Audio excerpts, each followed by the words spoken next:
Hi, everybody. Paul J. at the Real News Network. I need your help because I'm bewildered. I don't understand the moment we're in. We're at an existential moment. We have a very short window to deal with the climate crisis. Scientists are telling us we're going to cross the 2-degree threshold by 2050, but they said this before Trump was elected, a climate denier. What is the threshold now? We could be crossing 2 degrees in what, 2040, 2035, 15, 20 years?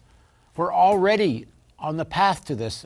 James Hansen says the 2-degree threshold is not the right threshold anyway. As you start to just approach 2 degrees, you get into a groove, a cycle, where you're on the way to 3 and 4 degrees. You're on the way to a devastated planet. And we're talking, we, meaning the corporate media, at the Real News, we're not talking this way. But corporate media, the political class, what are they talking about? Russia. Russia has undermined American democracy. Well, we know very well that the American elites have done far more to undermine American democracy, what there was of it, than the Russians have. It wasn't the Russians that created such a culture in the Baltimore police force that, according to the Department of Justice, violated people's constitutional rights every day. It's not the Russians that created cop killings of black men and women across the country. This is not to suggest that Russia is not an autocracy. This is not to suggest that Putin and the Russian government doesn't repress its own people. But why don't we let the Russian people worry about that?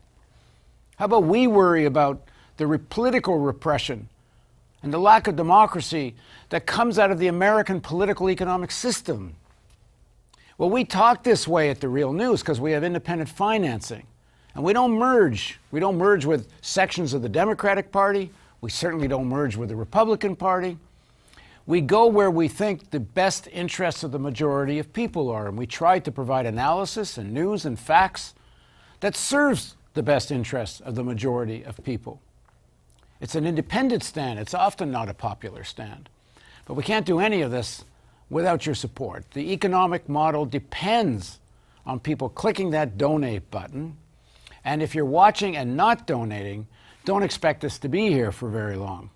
If you are donating, thanks very much. And if you want to donate some more, thanks even more. And best wishes to everybody from the whole Real News team. Please help us make Real News.